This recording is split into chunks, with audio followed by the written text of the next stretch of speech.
Pasensya na kayo sa akin kanina, ha? Talagang nabigla lang ako. At saka sa mga panahong nagkaraan, na ito ang kwarto ninyo.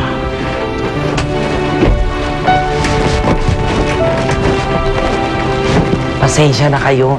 Talagang hindi ko alam na may mga apo ako. At saka hindi ko naman alam na may nangyari kay Bernard. Nasaan po ba kasi kayo noon, Julie? Hayaan mo siya. Alam kong masama pa loob ninyo. Dahil nga sa pangyayari kanina. Hindi na po ba babalik sa dati si nanay? Kung hindi man bumalik sa dating nanay ninyo, ang importante, magkakasama na tayo ngayon. Pwede tayo magsimula muli. Bumuo ng masayang pamilya. Kasama ang Tito Simonyo.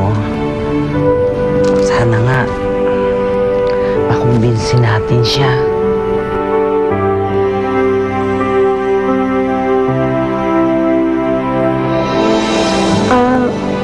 May tatay na po kami.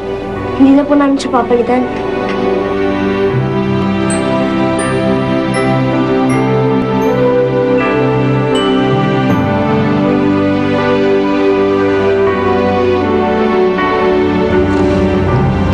Marcela, kusa din sila mawawala. You will see.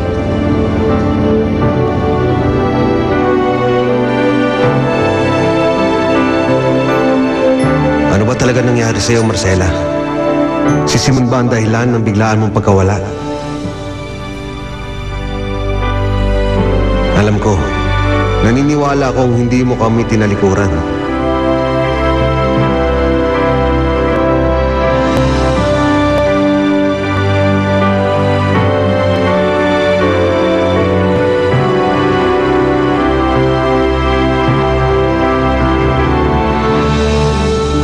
Good morning! Breakfast is ready.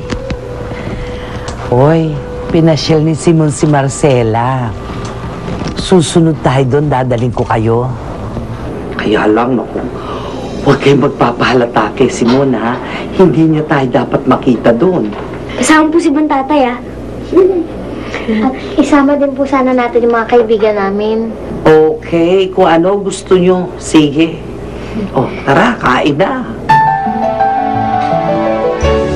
Napakapalpak nyo talaga. Akala ko pa din magagaling kayo. Bubuelo pa lang kami. Malay ko ba naman na madudulas pala yung mga batang yun. Matitiklo na sana namin yung mga bata na yun. Kaso bigla napunta sa inyo, Kaya kailangan naming mag-retreat. O sige. Pero sigurado nyo, hindi na kayo papalpak ngayon. Dahil sigurado ko, hindi hinto ang mga yon. Kaya abangan nyo sila. No problema.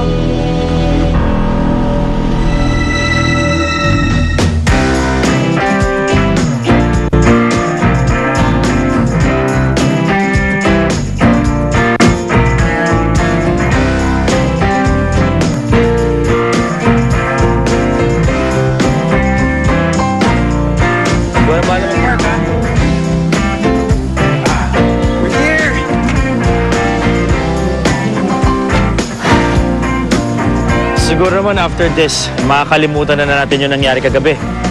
Siya nga pala, sigurado ba kayong ayaw sumama ng Lola Clarita nyo? Masama kasi pakiramdam niya, Dad. Tayo na lang muna. O, sige. Mamaya punta rin. Sala, hindi ka na.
lang ang paglapit sa nanay nyo, ha?